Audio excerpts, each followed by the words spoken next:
All right. Hello, Be Positive Educators community. Welcome back. My name is Matt, and I'm so excited to have you here, whether you're watching this live or on replay on Facebook later on. I'm super excited to have you here to share this interview with Jen and I. Really quickly before we jump in, I just want to encourage you to like Be Positive Educators, follow us on Instagram, and most importantly, comment on this video.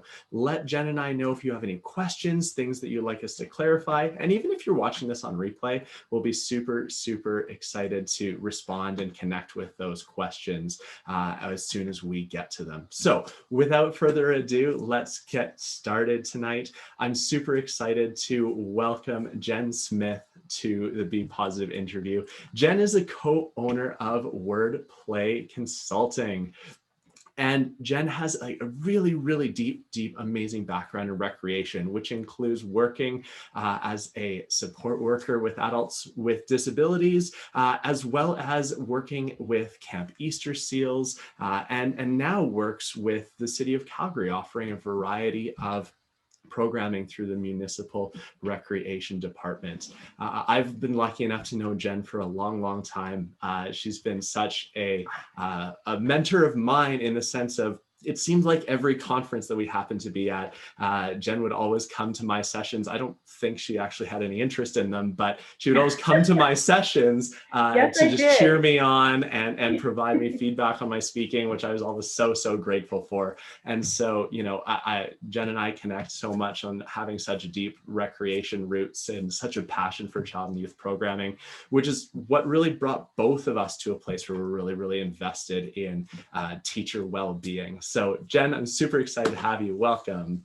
Thanks. That was a nice intro. And I do always want to come to your sessions, just so you know.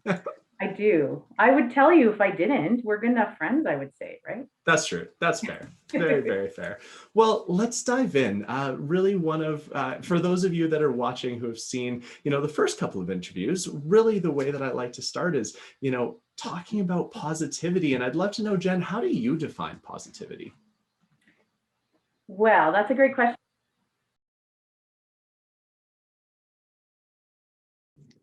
All right, Facebook, we are back.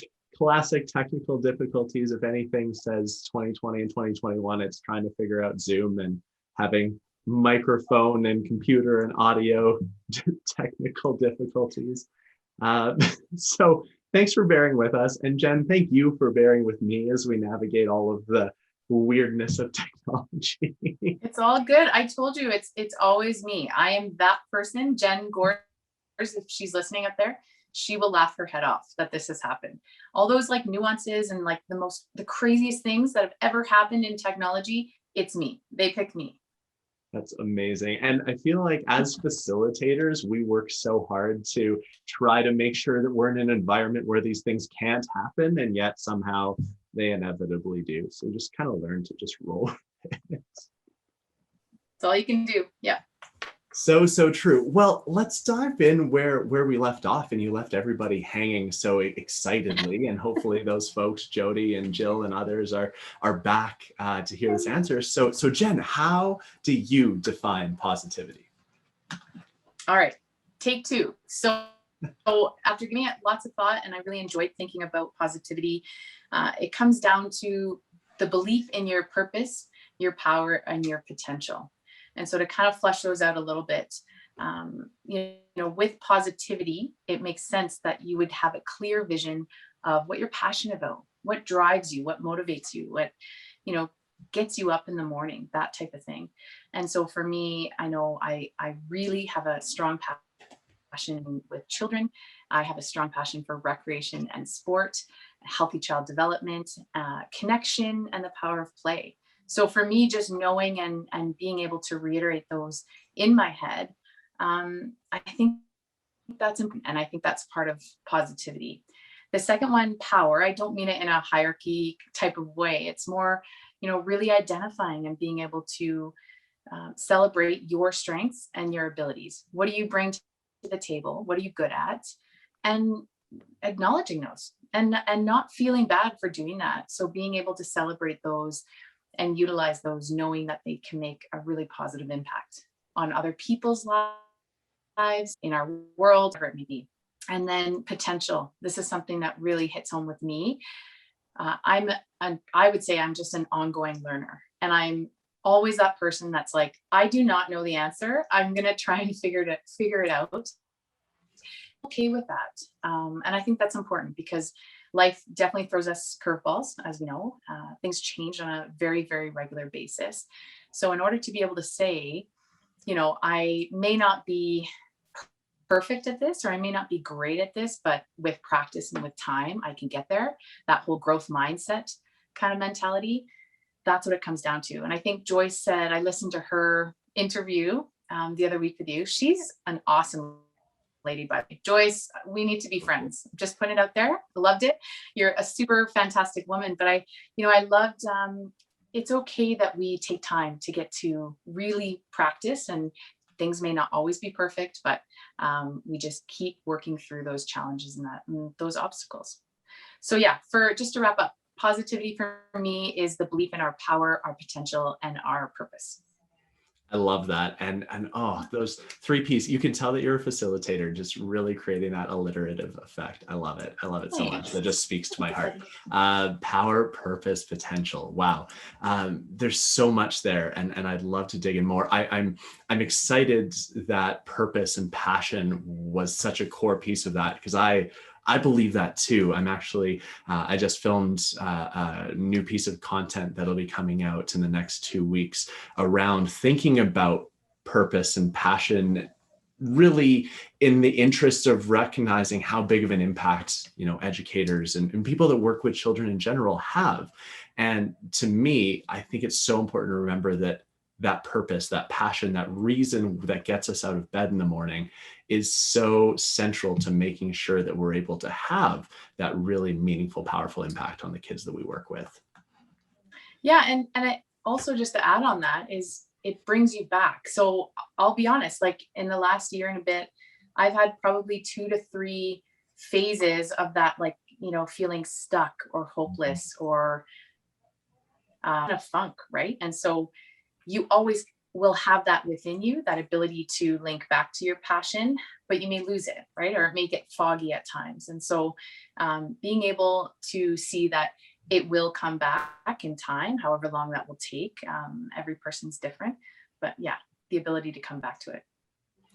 And absolutely, just jumping in on every person is different. And that means that every individual one of us needs to be kind with ourselves as well, recognizing that just because your neighbor, your partner, the teacher next to you, they're bouncing back and they're seeing it, that's not a reason for you to put guilt and shame and weight on yourself because you haven't had the chance to bounce back yet. And I think that's super critical as well. So with that in mind, Jen, how do you practice being positive? How do you practice working through some of those slumps when you have them? So I kind of came up with about 2 to 3 things that typically I always gravitate to. And I hope people out there who are listening, you either can relate to those things or, build on them. But for me personally, it's about resetting my mind, my frame of mind in the moment. So again, we all have those days, right? Where it's just not going well from the day or the second night you wake up, or just every little thing kind of sets you off. But for me, when I start to feel that, I need to reset. So that means removing myself from the environment that I'm currently in, experiencing this maybe negative or unsure mindset, whatever it may be, and moving to a completely different environment. And the second fold or twofold to that is just getting outside. So fresh air for sure. For me is something that it's critical to be able to reset my frame of mind.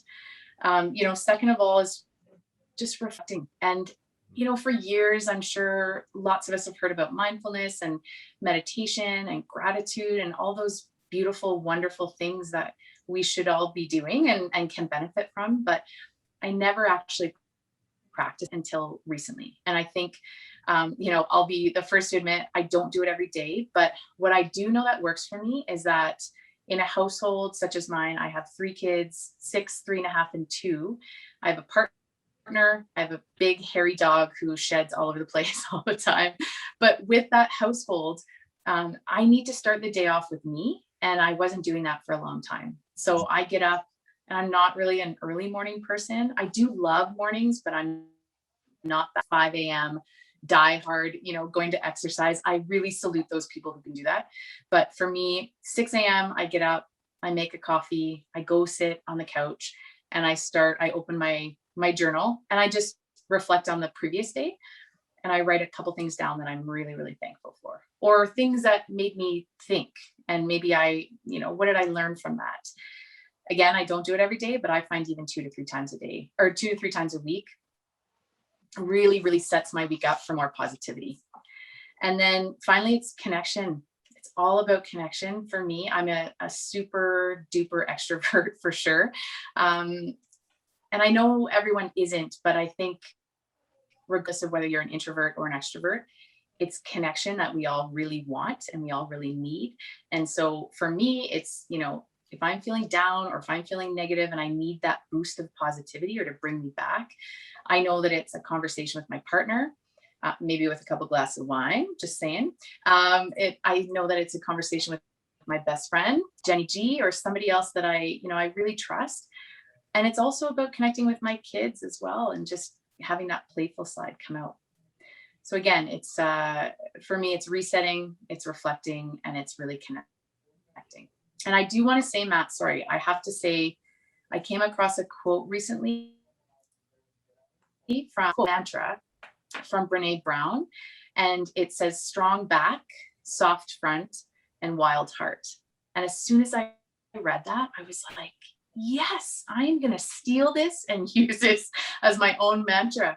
But I tell you, I say that often to myself, and, strong back. So put your shoulders back, regain that confidence, and, have a strong sense of yourself. And then soft heart or soft front is really try, even if you're not feeling these positive vibes, is to try and be kind and compassionate to yourself and others. And then wild heart, this is probably my favorite because I feel like I'm a 5-year-old at heart, but be adventurous, be curious, don't apologize, explore, and just have fun. So I hope that resonates with people, because Brene Brown, I want to be friends with you as well. I'm just saying, if you're watching. Such a wonderful quote. I'm a big fan. And to me, I being somewhat familiar with some of Brene Brown's work, I feel like the soft front is really just speaking about vulnerability and being open to opening yourself up to the world as well. Jen, I love that. And I know that the teachers that are watching are going to really, really resonate, especially with the need for connection, the need to get outdoors, the need to acknowledge gratitude and reflect and journal. But there's one area in what you said that I'd love to dig a little bit deeper in, because it's the one piece where I can see teachers sitting back and saying, hang on. You talked about removing yourself from an environment that really triggers some of the challenges that you feel, whether it's the heaviness or the burnout or whatever that sensation might be. And I know for a lot of teachers that are watching and experiencing that, it's not as if they can just up and leave their classroom. They have a certain number of responsibilities and commitments and things that are really, not only unavoidable, but they're just part and parcel with this vocation that they've taken on. So what would you say about their environment, and how would you relate what you've said about, stepping out and away from that environment? How would you relate that to a classroom setting? Great question. I hope I don't get backlash for saying this, but I love all of you teachers out there. You are my absolute hero. I truly value what you do. But as soon as you asked me the first part, they can't really step out of the classroom. Can you? Truly, from somebody who is not a teacher, can you? And do you have that permission space from your administration, your principal, your VP, supporting teachers? So I just challenge you to think about that. And again, maybe that's already in place. Maybe that's, you're laughing right now hysterically at me and saying, absolutely not, that could not happen. But yourself, and kind of the breaking point, and when kids feed on your energy. all the time without you having to say anything. So if you feel like it's going to be more beneficial for you to physically step out of the room, come up with a strategy to do that.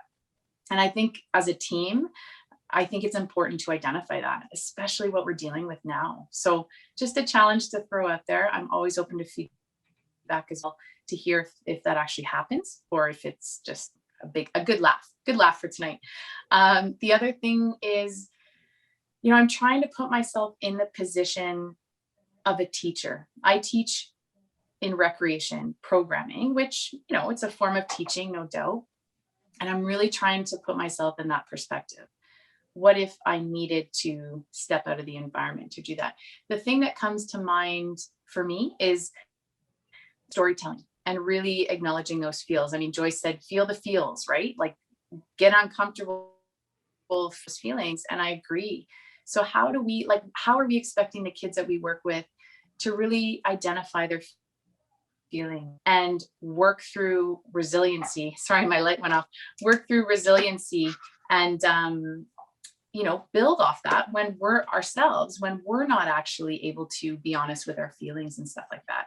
So my challenge would be, within is can start to build conversations with the children we're working with in a classroom, program, whatever it may be, giving that permission space to say, I'm just not feeling it right now. Holy smokes. Sorry, guys. I'm just turning my light down here. That was aggressive. I apologize. But yeah, is there opportunity to turn those feelings into a dialogue in order to essentially create a new environment? Now, so again, you may not be able to step outside of your classroom, but then think of ways to really transform the mood. And what usually helps people feel better, is talking about it and really telling the story, like what's going on. Again, within reason, you're going to share details with your class, but it would be a real challenge and a real testament to vulnerability and role modeling specifically for the children in your classroom that, I'm that day, or, I really don't know why I'm feeling this way. I do know that I need kind of maybe some fresh air or a change of environment, and working that through. Maybe you can make a plan as a classroom, right? It would be amazing to see how children responded to that. And I really commend teachers who have been able to be honest and open about maybe having tough times or tough days with their kids. Showing that every day is not perfect and talking through that is a big testament to courage. I totally agree. And what I find super striking about what you just shared is, to me, you just kind of laid out the action plan that goes with that Brené Brown quote, right? And that's what I heard. And you talk about that strong back of, work with your admin, work with your colleagues, work with your support staff to advocate for yourself and your own needs. And if that means you need to take a step back from the classroom, then for a moment, whether it's 5 minutes or whatever the case may be, putting that action plan in place with a strong back, and then the soft front is be open with your students, let them know that it's okay to not be okay, right? And I think that so many people, when they start noticing some of the content that I've put out about being positive, they immediately scoff it off, saying, well, that's, we're just told to be positive all the time. And what is really important to me is that people know that part of being positive is acknowledging what you're really feeling. Being positive doesn't mean putting on that fake smile all the time. It's acknowledging what's there for you. And then, the wild heart of the storytelling, like bring the kids in so that the kids know exactly who you are. And, I think sometimes, and Jen, you would know this just as well as me, we work with so many people who work with kids, and so many people try to hide their intentions, their motives themselves from the kids that they work with. And it doesn't work, right? Like kids know when you're being straight with them, when you're being real with them. And I think it's so important to acknowledge that, it's okay to show your kids who you are, and that helps them resonate with you more as an educator. I'm interested to dig more into this idea of what this looks like in a classroom setting. You and I, before this call, talked about what it means to build some social, or help the students build up their social skills so that you're building a little bit more of a strong foundation in the classroom, ultimately to support yourself as the educator, but really to build stronger students.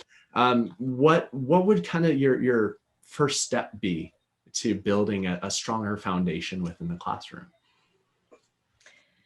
I have a couple thoughts. Is number one, really honing in and repeating it and using the actual words to say the most important part of our classroom is the people. The people are the number one priority, essentially. And this kind of ties into Healthy Play, the program that Jen and I do through WordPLAY. But when we have a focus on the people versus anything else, who's fine, who has, the red markers, who gets to do this first, that's not what it's about. And so really having that dialogue with kids to set the tone, to say, if your friend or somebody in your classroom, looks like they're upset, or, can you include them in play, is really just having that keen awareness to others around you. And again, depending on the age as well, and the developmental, if it's developmentally appropriate, you'll have to explain it in different words and concepts, but ultimately is just focusing on the people. The second thing is, and I've been thinking a lot about this lately, is I played sports all my life, and I come from that sport team mentality of, especially through my rugby experience, is, you are there for your teammates, and you are all working toward the same goal. Essentially, you are all contributors to that. And I've been thinking a lot lately about how to kind of transition that mentality to a classroom or to a rec program. And so what I started, we've been leading through the city some outdoor series programs. And from day one, it's setting the tone to say, you are all here to have fun and be safe, but you're also here to take care of each other and be there for each other. And I think it's kind of a really cool concept when you think about it, as far as, it kind of gets away from, the differences of different, or I don't want to play with them, or they're just not fun, or any of these things that might come up in the classroom to divide people. Is more, what, because our first priority is people, we are going to always make sure we have each other's backs, and we're always going to make sure that we're kind and we're supporting each other. So how can we do that, and kind of lay out some examples? So I don't know if that makes sense, but in my head, I kind of want to transfer that team mentality of, you're all working toward the same goal. I'll take care of each other. You pick each other up when you're hurt, when you're sad, and you celebrate when each person has a success, or as a class, if you have a success. And what I want to suggest too is that, that's such an important strategy to work on with the kids in our class. And, we coach our rec leaders to do the same by creating rules as a group, right? Some of these foundational things to try to bring a group of kids closer together. But I think what's often lost on teachers and rec leaders is that the same thing applies with your staff, right? Everything that you just said, Jen, I think is so important to replicate with the other teachers, support staff, administration that you work with. I think it's so easy for us to get just so weighed down by everything that's going on in our environment that we forget that we need that same sort of connection. And so we need to promote and foster that connection within the community of peers that we work within. It can't always be our administrators and our principal team that's bringing us together in that way. That we have a responsibility to play in fostering the exact same environment that you described, but within our colleague cohort as well. Mm-hmm. Yeah, well said. I think it's nowadays, self-preservation and mental health is very, very important. And I think what often happens is, when we're trying to take care of ourselves and really just trying to make it through the day or the week or whatever it is, we almost lose the capacity to have the energy or thought about others around us. And so when we can try and,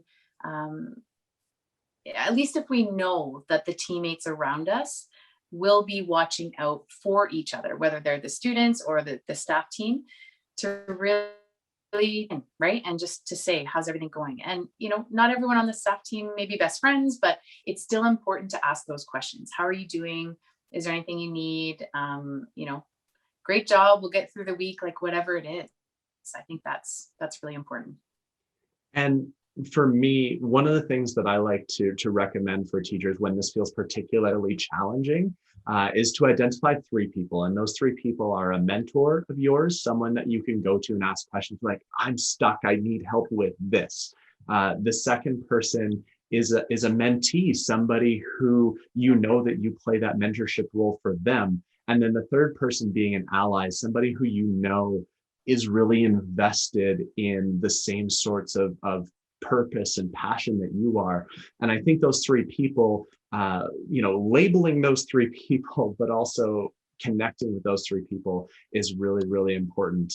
I think it's easy for us to say, go do it and reach out, but sometimes it's hard to know who and when. And so for me, I love to recommend mentor, mentee, and ally, and starting with those 3 people, because each of those 3 relationships is really key for bringing you back to that place. I love that. I'm gonna watch this video back and I'm gonna take notes specifically on what you just said. And I was thinking while you were saying that it's all about building allies within the classroom as well. We've used that language, allies, before, but if somebody was hurt, for example, in the classroom, whether that be they're just maybe emotionally like crying, or they're physically hurt on the playground or in the classroom, it's as simple as you as a teacher walking over to maybe another child and saying, hey, do you want to come with me and see if Cindy's feeling okay? And starting those baby steps to really walk them through. They had nothing to do with them, the other person maybe feeling hurt or experiencing some sadness, but it's starting to empower them to think about the people and go right to, are you okay?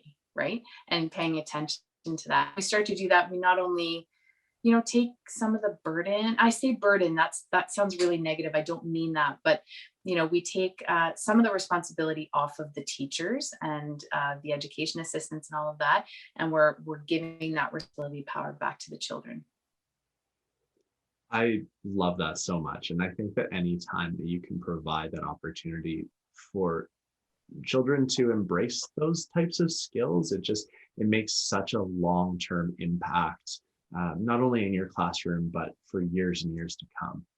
I think that's absolutely wonderful. That's so, so great. What do you think? So we've been talking a lot about the connection between recreation and education, which I think for both of us, because we're just such deep roots in rec, that it's just so easy for us to draw the parallels. And those parallels might not be super obvious to everybody who watches this. I know that Jill's on here, and I know that she knows. Hi, Jill. Like we do, but for those teachers that might be a little bit confused of why we keep drawing these connections between recreation and education, what would you say is the most key thing that they have in common, and maybe a big difference too? I think that leaders and teachers, I say leaders, but recreation professionals and educational professionals, I think that they have the privilege of being able to make such a huge impact in the lives of children. So how you show up, how you really foster and nurture kind of every moment, amongst all the other things you have going on, it's the same. It's exactly the same. We are in a position of being that adult who is role modeling, who is, again, has the privilege of creating such a lasting impression on the children that we work with. So that's number one. Number two, I would say, the adaptability of not really knowing what's going to be thrown your way, or, a child could burst into tears after running around having so much fun playing a game or doing whatever it may be. We are, or should be, I think, equipped with the same skills, or we are equipped with the same skills, hopefully the same knowledge, versatility to be able to adapt and have that knowledge to say, what does the child need right now? And I am going to be there to help provide that for them. I think that's so, so true. And that's, to me, the biggest connection that you indicated too, is the fact that, apart from a child's caregivers, teachers and recreation leaders tend to be the most important external influences on a child's development. So again, that impact piece, which I think just always loops back to purpose. It always loops back to the passion and why, Right? and everything just seems to come back to that. Jen, I feel like I could talk to you for hours, but I also, the community has told me that we should probably keep this to 20, 30 minutes because, you know, that's, I guess, the length of time that they feel most comfortable with. But I want to leave you with one more question, because I always love where this question goes, and I'm so curious to see what you do with it. If you had one wish for all teachers, or teachers and rec leaders, or however you want to draw the lines around that community that works with children, one wish for them to go and do tomorrow, or to work towards for the next year, in terms of stepping more into their power, their purpose, and their potential, what does that look like? What do you want everyone to do tomorrow? I want them to do it today, actually. I want them to do it tonight at 9 p.m., whatever time it is. You know, I thought about the question. What comes to mind, I'm just going to rapidly tell you, is I want every teacher or professional in recreation, sport, whatever it may be, education, to take a breath, pull your shoulders back, gain that strong back and that confidence, linking back to why you're doing what you're doing. And if you don't like what you're doing, then change it. And I know that's a very bold statement, but it will be very, very contagious how you show up every day. So again, breathe, push your shoulders back. You walk in with confidence. Even if you're feeling it, you walk in with confidence and start to see the impression that it leaves in your classroom. And then after you leave, or your program, when you leave for the day, this is part 2 of one answer, is I want you to immediately identify one thing that you're proud of doing that day, or one thing that you thought you nailed, or you did well. Because I think oftentimes we're exhausted. We just really want to get home and maybe put sweatpants on and eat a bag of popcorn, whatever you want to do. But ultimately, reflecting on something that you're proud of yourself for and how you contributed positively, it's crucial. It is absolutely crucial. We often pick apart ourselves, or, say, oh, I'm sure the kids could tell I'm exhausted, or whatever. Maybe I didn't respond to a comment or a question very, very well. No, focus on how you have made a positive impact. That would be my wish. Love that. I love that so much. I learned so much from you tonight, Jen, like I always learn when we chat. And they're all, at least I tried to make them as many P's as I could. I learned that being positive is about focusing on your purpose, your potential, and your power. I learned that to really get that positivity back, that we need to play, that we need to put people first. And I learned that we need to practice being proud of ourselves and getting our posture right when we can, really get that strong back that we can go into these environments. Yeah. So I just want to say thank you. Thank you for joining me, and thank you to everybody watching either now or on replay, and for navigating the tech challenges that we had in the beginning.